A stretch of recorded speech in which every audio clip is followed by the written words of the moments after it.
이어령 선생님이 젊은 시절에 쓴 시 같아 보입니다. 예수 믿기 전에 쓴 시로 여겨지는데, 내일은 없어도 모레는 있다, 이런 제목의 시를 썼습니다.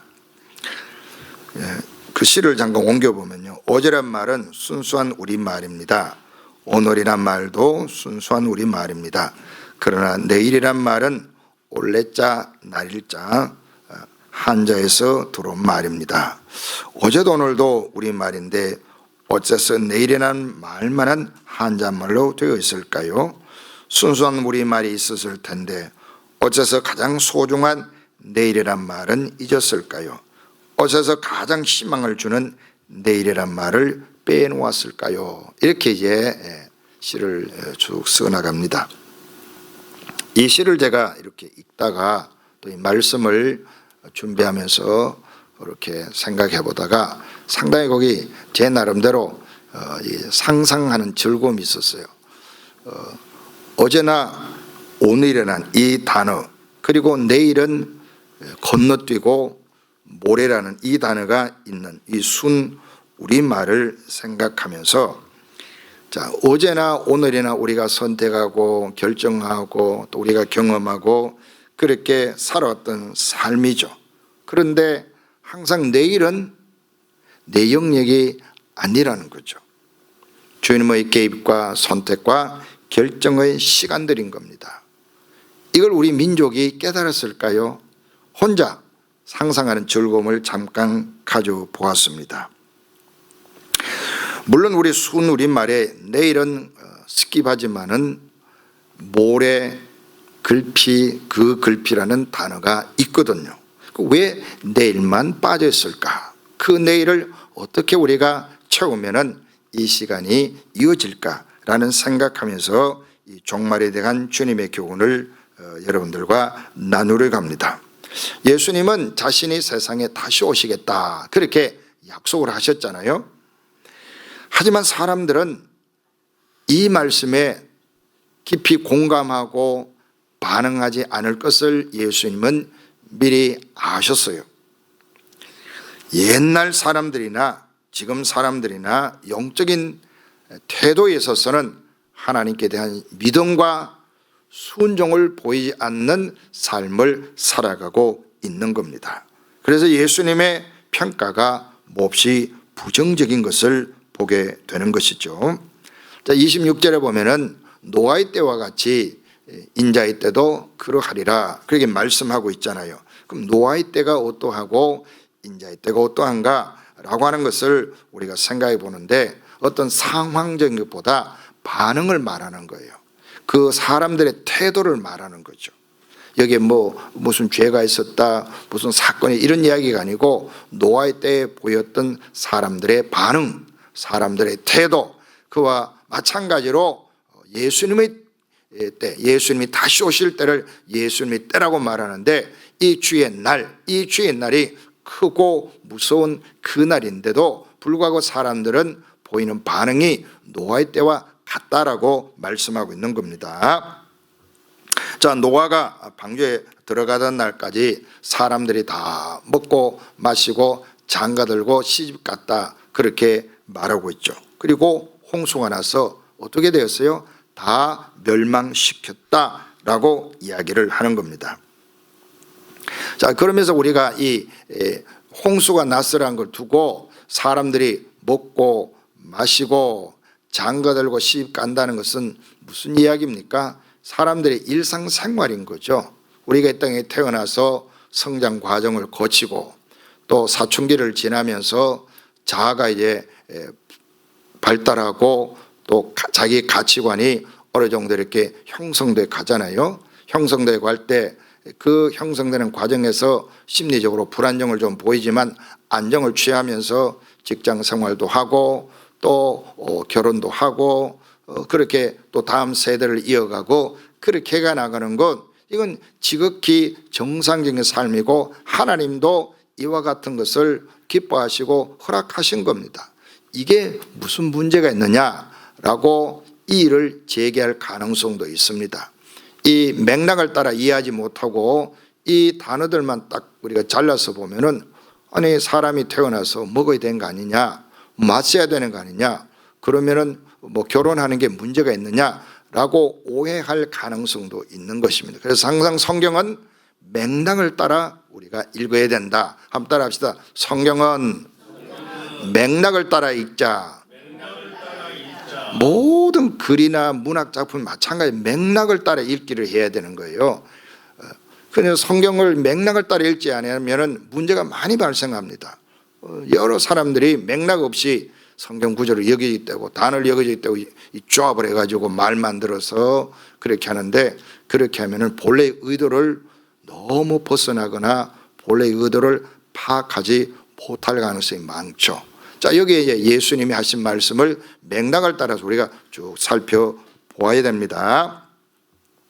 자, 그러면 예수님이 노아의 때에 사람들이 먹고 마시고 장가들고 시집 갔다라고 하는 그 이야기가 문제가 될 게 없는데 왜 이걸 문제 삼느냐. 그러니까 그 상황에 대한 이야기가 아니고 태도에 대한 이야기를 제가 말씀을 드린 거예요.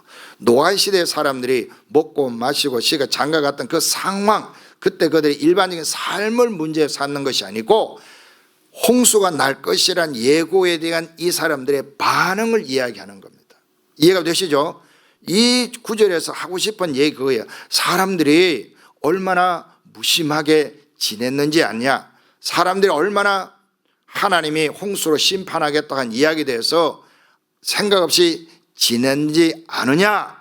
노아의 때의 사람들이 홍수가 나서 멸망시킨다고 이야기를 했는데도 불구하고 이 사람들은 그런데 전혀 개의치 아니하고 자기 중심적으로 뭐 그냥 편안하게 아무 걱정도 하지 않고 긴장도 하지 아니하고 그냥 편안하게 먹고 살고 놀고 뭐 결혼할 사람 결혼하고 사발삼 사바 그렇게 지나다가 갑자기 어떻게 해요?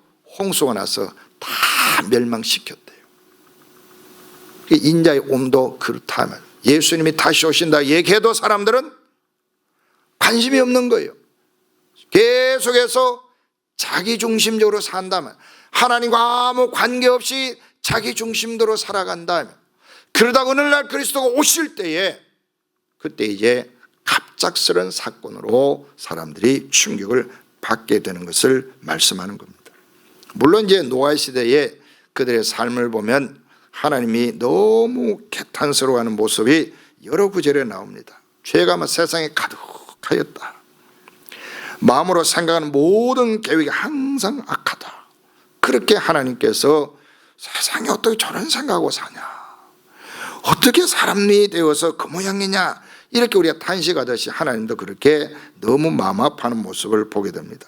그리고 포악이 가득하고요, 경건한 하나님의 아들들은 경건한 후손을 얻으려고 경건한 자매를 찾는 것이 아니고 그와 아무 상관없이 저 사람은 내가 취해야 되겠다, 저 사람 너무 마음에 들어, 이렇게 하고 경건과 상관없이 가정을 이루고 경건과 상관없이 그렇게 살아가더라면 그래서 하나님이 그 땅을 심판하겠다고 말씀을 했는데 기간을 주었어요. 120년간 기간을 주었습니다. 노아에게 일러준 후에 120년의 홍수가 내려왔다. 대체적으로 성경학자들이 그렇게 일치를 합니다. 물론 이걸 인간의 수명으로 해석하려는 사람도 있지만은 그러나 맥락을 보면은 120년의 시간을 주고 얼마든지 회개하고 돌이킬 기간을 주었어요. 노아가 그 메시지를 받고 사람들에게 전했지 않겠어요? 또 노아가 방주를 만들었잖아요. 그 방주를 만드는데 어마어마하게 큰 규모의 방주를 메마른 땅에, 맨 땅에다 짓는 거예요. 저 바닷가에 항구를 건설하고 도크를 파고 거기에 그 정도 규모의 배를 지으면 물고기 잡거나 세계를 여행하거나 뭐 이렇게 우리가 상상해 볼 수가 있는데, 노아가 살던 땅은 우리가 정확하게 모르지만 대체적으로 저 중앙이다, 내륙의 중앙이라 이 말이죠. 전해오는 바에 의하면은 뭐 에덴 동산이 어디 있었느냐, 뭐 이렇게 추론해서 아르메니아 그 지역이다, 뭐 이런 이야기 있지만 그건 뭐 정확하게 우리가 알기는 어렵지만 아무튼 노아는 어디에 살았느냐, 내륙에 산 거예요. 내륙에 여러분 터무니없이 큰 배를 지을 수가 없잖아요. 그러면 사람들이 당신 왜 그 짓을 하느냐, 뭐 때문에 그렇게 하냐 물었을 거 아니에요. 지나간 사람이 묻거나 조롱하거나 했을 거 아니에요. 아무도 관심 갖지 않는 거예요. 그런데 120년 뒤에 홍수가 나서 다 멸망했어요. 이 전 지구적인 재앙이 일어나서 멸망당했다. 과학적으로 근거가 있느냐, 그런 질문하지 말고 그건 그 다음에 얘기하고, 많은 증거가 있습니다. 홍수가 전 지구적으로 일어나서 다 멸망시켰다라고 성경이 말하는 거죠.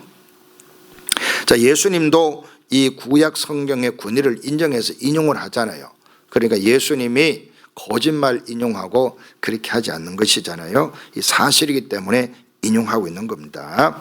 자, 그 다음에 또 이제 나오는 이야기를 보면요, 롯의 때에 또 이와 같다라 말씀합니다. 자, 롯의 때를 보면 사람들이 먹고 마시고 사고 팔고 집을 짓는, 이건 일상생활이에요. 일상생활.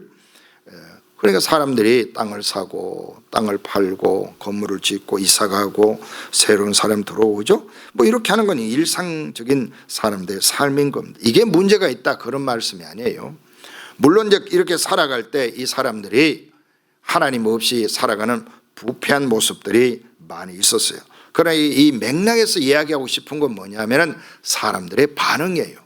자, 29절에 롯이 소돔에서 나가던 날에 하늘부터 불과 유황이 비오다하여 그들을 멸망시켰다. 이 멸망시킨 것은 사실이건데 이 멸망이 오랫동안 조금 있어 온 것이 아니고 갑작스럽게 임하였다. 그래서 그들이 다 멸망했다 그런 말이에요. 자, 그런데 소돔 사람들도 하나님 앞에 참 큰 죄를 짓고 살았어요. 너무나 폭력적이고 성폭력이 난무하고 그 한 샘플을 성경이 이야기하는데, 그 천사가 남성의 모습으로 소돔에 왔을 때 저 보지 못한 사람이 오니까 그 소돔 사람들이 노인과 주민들이 우르르 달려들어 가지고 성폭행하려고 애를 썼잖아요. 자, 이걸 동성애에 대한 심판이다라고 우리가 보는데, 이 동성애 옹호자들은 이걸 자꾸 바꾸려고 합니다. 그러면 안 됩니다. 성경을 바꾸려고 예를 쓰면 안 되는 거예요. 그러면 하나님의 심판이 올 때 어떻게 하겠어요? 우리가 이 성경의 가르침을 그대로 받아들이고 살아야 됩니다. 이러한 죄에 대한 심판을 주님께서 말씀했지만 그들은 듣지 않고 자기들 욕심대로 산 것입니다.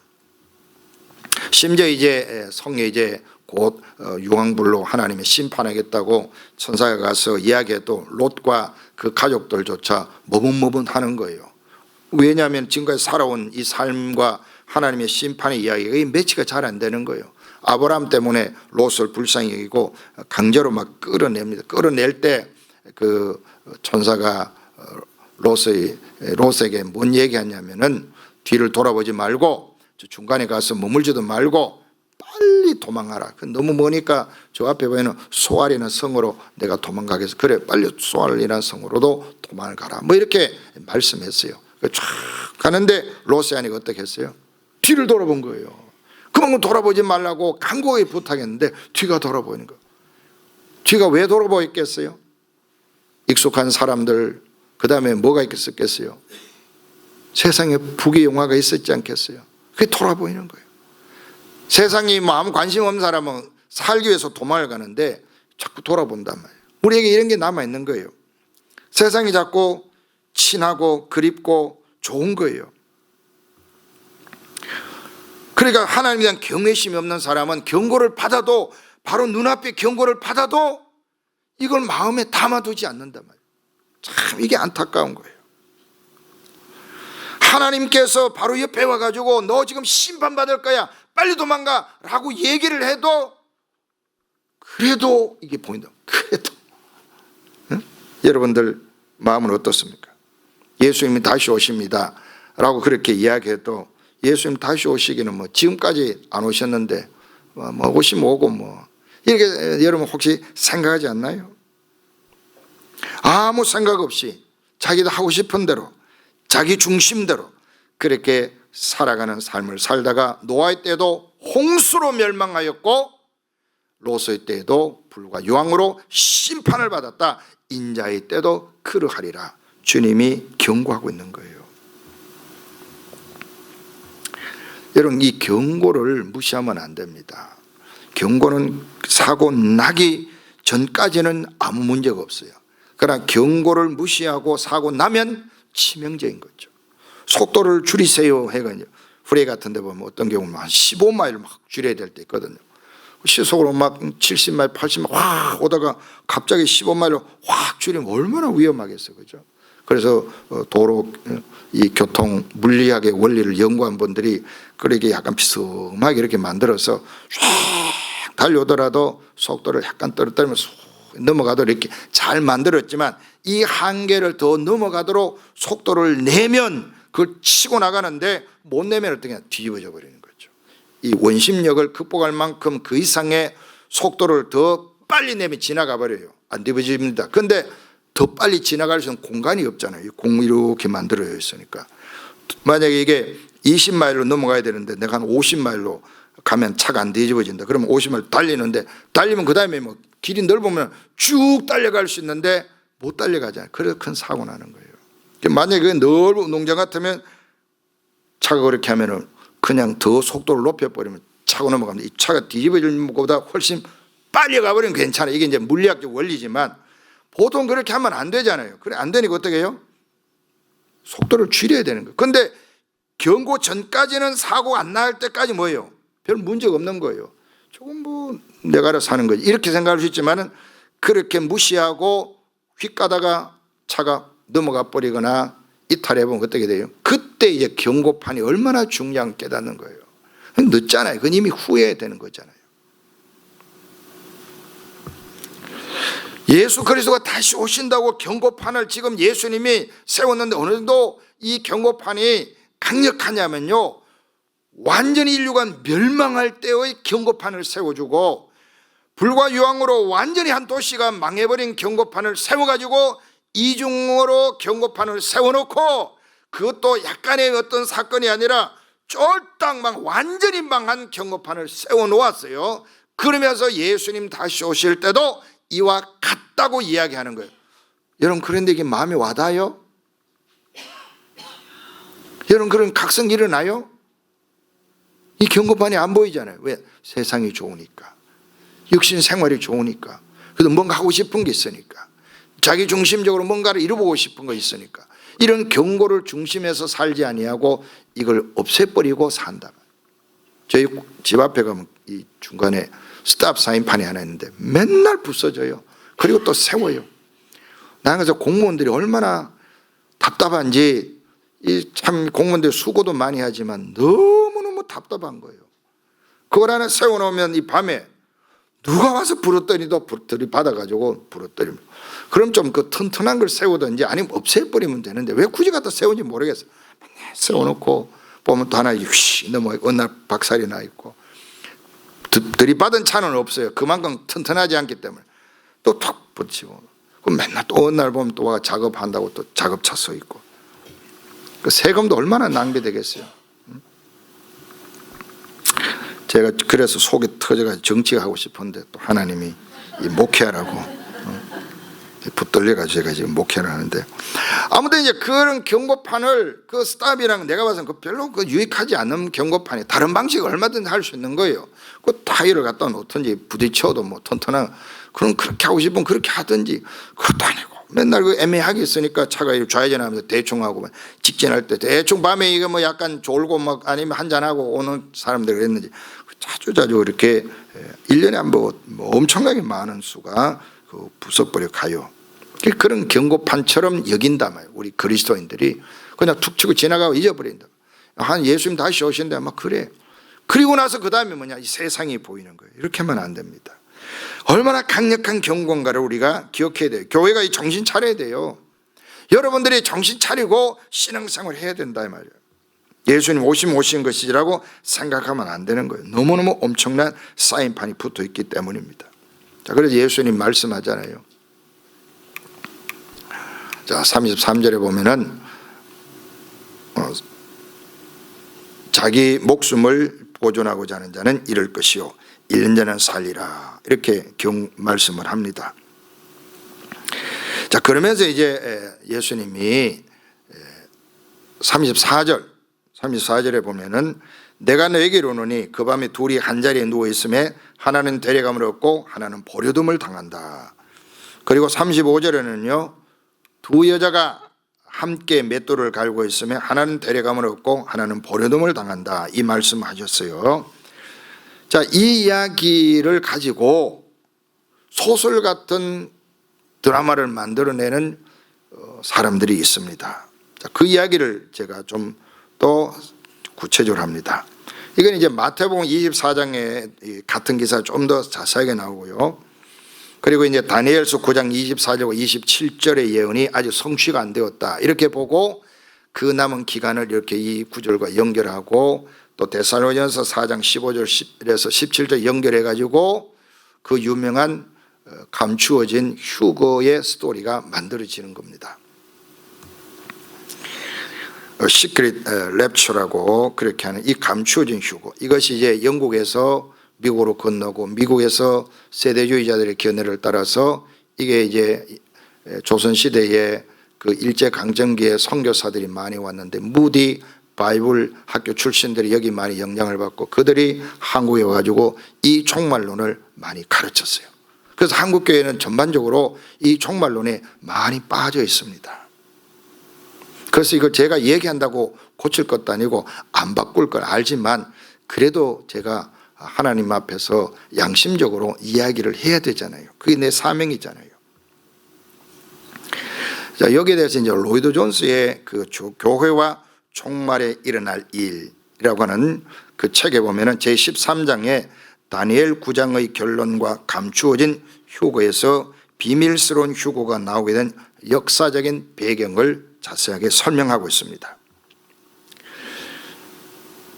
그 사람들, 이 비밀스러운 휴거를 주장하는 이론에 따르면요, 첫 번째 주님은 성도들을 위해 오십니다. 주님이 첫 번째 주님 다시 오실 때는 성도들만을 위해 오십니다. 두 번째로는요, 성도들과 함께 적 그리스도를 멸하고 천년 왕국에 들어가기 위하여 오신다라고 말합니다. 처음 주님이 오실 때는 믿지 않는 사람들은 그의 재림을 모른다는 거예요. 자, 여기 바로 그 얘기가 나온 거예요. 한 사람은 둘이 누워있는데 한 사람은 데려감을 당하고 사라져버린 거예요. 한 사람은 남아있는 거예요. 이걸 가지고 그렇게 설명을 붙인 겁니다. 제가 이거 고등학교 때요, 이런 거 잘 모를 때니까, 그냥 그때는 이제 교회만 다닐 때니까, 교회 다니고 할 때, 이런 계통의 책을 읽으면서 엄청 감동받았어요. 막 그런 줄 알았어요. 자, 근데 이런 이야기가 나오게 된 역사 배경을 제가 그 로이드 존스의 그 글에 자세하게 나왔어요. 여러분도 이게 잘 들으세요. 이 이야기가 처음 나온 곳은 에드워드 얼빙이라는 사람의 집회에서 나왔답니다. 다비라는 분은 이 주장하는데 굉장히 유명한 인물이에요. 다비라는 사람, J.N. 다비라는 사람, 그리고 B.W. 뉴턴의 아이작 뉴턴이나 존 뉴턴 이런 사람이 아닙니다. 찬송가를 쓰고 뭐 과학자 그런 뉴턴이 아니고 B.W. 뉴턴이라는 사람들이, 또 그와 같은 사람들이 권능의 예언 집회라는 곳에 참여를 해서 그때 이제 권능의 예언 집회 이래가지고 했거든요. 요즘에도 보면 뭐 성령 집회하고 뭐 이런 분들, 나 머리가 아파요. 성령 집회가 아닌 때가 어디 있어요. 저도 지금 성령 집회를 하고 있는 거예요. 성령님이 저에게 말씀을 전하고 저를 쓰시고 있는 시간이, 이게 성령 집회지 뭔 집회가 따로 있어요. 좀 얘기하려면 주위에 형제들을 자꾸 욕하는 것 같아서 그만할래요. 권능의 집회에 참여를 합니다. 그 올빙 목사의 예언을 통해서 사람들이 성령의 목소리를 받은 설교에서 처음 그 말을 알게 되었다고 합니다. 그 후에 그 사실을 믿는 사람이 생겨난 거예요. 이걸 누가 밝혀주었냐면은 그 당시 폴레머스 형제단에 속한 트레겔스라고 하는 신약 학자가 동시대에 산 사람인데, 이 사람이 소개를 한 거예요. 트레겔스가 한 이야기를 제가 로이드 존스 목사님의 글에서 인용을 합니다. 트레겔스는 자신이 아는 바로는 그리스도가 교회만 알도록 감추어진 휴거를 통해 재림한다는 가르침을 에드워드 얼빙의 교회에서 방언의 결과로서 처음 알려졌다고 그렇게 말하였습니다 라고 인용하고 있습니다. 무슨 얘기냐면은 이 에드워드 얼빙이 권능의 예언 집회에서 이제 방언하고 통역하면서 뭔가를 이야기했는데 이게 계시다, 그 말은 뭐냐면요, 성경의 권위와 같다 이렇게 주장하는데 그걸 사람들이 믿고 따르는 일부의 사람들이 생겨나게 되어버렸다는 거죠. 그런데 성경이 우리가 가지고 있는 이 성경 외에 다른 계시를 어떻게 사람들이 주장하는지 이제 로이 존스 목사님 그 쭉 설명하는데 뭐 그건 제가 시간이 많이 가기 때문에 멈추고, 아무튼 그런 식으로 해서 성경의 권위에 버금가는 새로운 계시로 만들고 야 그렇단다 하고 사람들이 따르기 시작한다는 거죠. 그리고 그것이 점점 퍼져나가서 이제 돌이킬 수 없는 종말론의 중요한 가르침처럼 사람들이 받아들이는데 정상적인 신학교에서는요 그 가르치지 않아요. 근데 이게 퍼져가지고 신학 공부를 제대로 하지 않는 사람들이 자꾸 퍼뜨려가지고 여기 자꾸 사람들이 현혹을 당하고 있어요. 제대로 이게 세워진 학교에는요 이런 거 안 가르칩니다. 이거 이런 게 있다 그렇게 한 사람인데 목사들 믿는 사람 많이 있어요. 의외로 로이드 존스 목사님이요 이 마태복음 24장에 나온 거예요. 이 누가복음 10장에 나온 같은 이야기인데 이건 좀 마태복음 24장에 좀 길게 나와 있거든요. 그래서 그걸 이야기할 때 주석하면 이렇게 말합니다. 최후의 심판 때에 구분이 있을 것을 말한다라고 이야기해서 바로 이거예요. 구분이 있다, 믿는 자와 믿지 않는 자 구분이 있다를 이런 식으로 표현했는데 이게 어떤 사람 들림받고 어떤 사람 남겨두고 다시 천년왕국이 오고 이 이야기가 아니라 그런 말이에요. 그리고 이제 37절에 죽음이 있는 곳에는 독수리가, 이 죽음은 시체를 말하는데 이 시체가 있는 곳에 독수리가 모여들었지. 그럼 명확히 아는 거예요. 우리 독수리 떼가 쫙 모여들면 어떻게 우리가 생각해요? 아 저기 시체가 있구나. 사람 시체인지 짐승 시체인지 모르지만 독수리들이 먹을 게 있어가지고 몰려드는구나 이러고 알듯이 주님의 재림에는 분명히 아는 그런 일이 일어난다고 명확하게 말씀합니다. 은밀하게 성도들은 사라지고 아는 사람 남아있다가 나중에 다시 와가 심판받고 고생하고 그런 게 아니라 그런 말입니다. 알아듣는지 못 알아듣는지 표정들을 알 수가 없어요. 말씀을 깨달으면 막 얼굴에 막 그 감격이 와야 되는데 그것도 아니고 그렇다고 뭔 말인지 뭐 이런 표정이 정말 힘들어요. 자, 여러분들이 이 말씀을 잘 기억해야 됩니다. 자, 이 본문이 이 맥락에서 하고 싶은 이야기는 뭐냐? 맥락에서 하고 싶은 이야기가 뭐냐면요, 주님의 재림은 우리가 생각하지 않은 때에, 기대하지 않은 때에, 전혀 우리가 준비하지 않은 그때에 급작스럽게 올 수 있다. 정신 차리라 라는 것이 이 본문의 결론입니다. 노아의 때도 그랬고 소돔 고모라가 멸망할 때도 그러했다 라고 이야기하는 거예요. 그리고 이것은 누구나 알 수 있도록 그렇게 오신다고 다시 한번 강조합니다. 자, 그러면 우리 질문이고, 그럼 내가 밥 먹고 살고 직장 생활하고 공부하고 사업을 이렇게 하는 일들은 그러면 하지 말아야 되냐? 그런 이야기가 아니에요. 그리스도와 상관없이 살았더라도 오늘 이 시점에 예수 그리스도가 다시 오신다는 사실을 듣는 순간부터 이제 우리는 어떤 식으로 살아야 되느냐? 그리스도가 다시 오신다는 그 사실 앞에서 오늘의 이 시간을 살아라, 그런 말이에요. 이게 중요한 거예요. 이를 종말론적인 삶이라고 말하는 거예요. 제가 오늘 일을 하러 가더라도 그리스도가 오신다, 그리스도와 함께 그리스도 안에서 그 일을 하다가 주님이 오시면 어떻게 해요? 놓고 주님과 함께 영광 가운데 들어가는 거예요. 미련 없이 들어가는 거예요. 그래서 밭에 가가지고 막 쟁기질 하다가 주님 오시면 탁 놓고 가는 거예요. 그런데 왜 오시면 왜 지금 농사 지어가지고 내가 돈을 벌어가지고 아들 지금 장학금 내주고 내가 지금 금반지하고 금목걸이 와이프한테 해주려고 노노노노노 이게 아니라면 그런 태도로 살면 안 된다 그런 말이에요. 그게 바로 노아 시대나 롯 시대 때의 사람들이 먹고 시집가고 장가가고 마시고 살았다 그거예요. 주님과 아무 관계없이 사는 거예요. 우리는 그런데 열심히 일을 하고 열심히 하나님 나라를 위해 살고 하나님의 방식으로 살아가다가 주님 오시면 탁 털고 주님 앞에 갈 그런 준비하고 살아라. 그럼 어떻게 살아야 되겠어요? 맨날 교회 와가지고 뭐 주여 하고 막 기도만 하면 됩니까?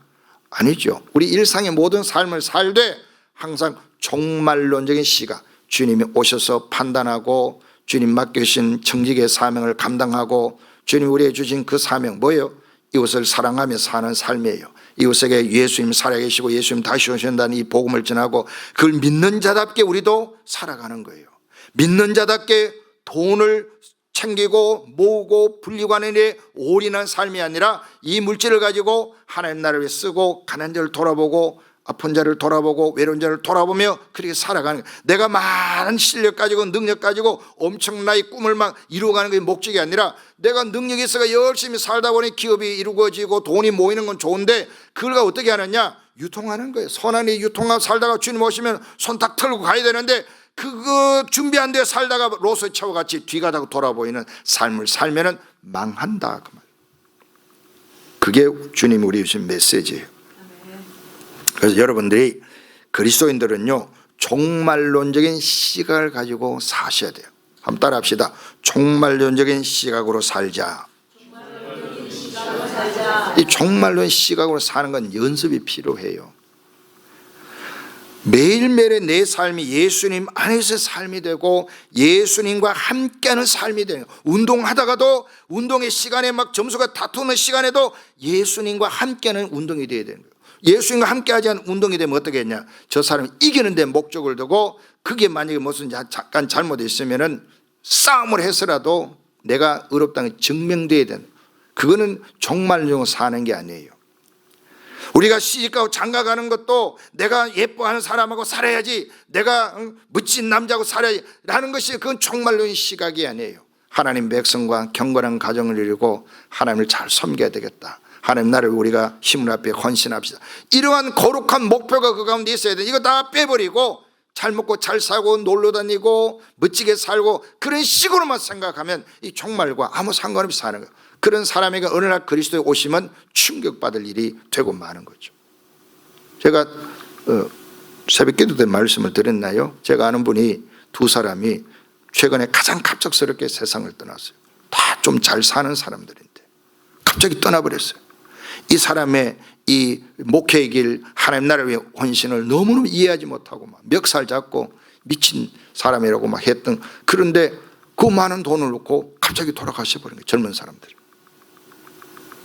이런 날이 우리의 인생에 오는 거예요. 그 사람은 종말과 아무 상관없이 부를 축축하고 부를 자랑하고 하나님 나라는 거룩한 경건과 희생과 헌신을 조롱하고 멸시를 하고 그렇게 했던 사람들이 하루아침에 그 종말을 맞이한단 말이에요. 역사의 종말도 그렇다고 말이에요. 인생의 종말도 그러한 거예요. 그러니까 오늘 우리는 어떻게 살아야 되느냐? 매일매일이 종말론적인 삶을 사는 겁니다. 주님께서 언제 나를 부르시고 언제 오시더라도 기쁨과 감사로 주님을 맞이할 수 있는 그런 삶을 사는 거예요. 이게 예수님 다시 오신다는 경고판을 마음에 새기고 살아가는 그리스도인데, 그런데 세상은 그걸 주목하지 않고 좋아하지도 않고 인정해 주지 않으면 그건 외로울 수도 있어요. 바보같이 여겨질 수도 있어요. 그래도 우리는 뭐냐? 세상 사람보다 예수 그리스도를 더 신뢰하기 때문에, 예수의 가르침을 더 중요히 여기기 때문에 그 길을 선택하고 끝까지 걸어가는 거예요. 이게 바로 예수 그리스도의 교훈을 마음에 새기는 사람들인 거죠. 여러분, 우리는요 어제가 가볍지는 않지만 결정적으로 심각하지 않을 수가 있어요. 왜? 복음을 깨달은 자거든요. 옛날 내가 어떻게 살았냐 중요하지 않아요. 잘못해도 괜찮아요. 살인 사건이 열려도 괜찮아요. 예수 그리스도의 복음 안에서 이제는 회개하고 그분에게로 돌아섰다면 복음 안에서 내일은 주께서 보장하고 책임져 주는 거예요. 그 예수 그리스도 없는 내일은 보장이 안 되는 거예요. 그러니까 모래도 없고 글피도 없는 거예요. 그러나 오늘은 이 시점에 내가 예수를 만나고 그리스도 안에 내 삶이 있다면은, 그리스도와 함께하는 삶이 있다면은 내일에는 이 시간이 주님 안에서 주님이 데려가는 취하는 삶이 될 줄로 믿고, 그 예수님 안에서 데려감을 받은 자들은 모래도 글피도 그 글피도 영원과 이어지는 안식에 들어갈 줄로 믿습니다. 여러분들 모두가 다 이렇게 예수님 안에서 내일 있는 삶을 살아가시기를 바랍니다. 기도하겠습니다.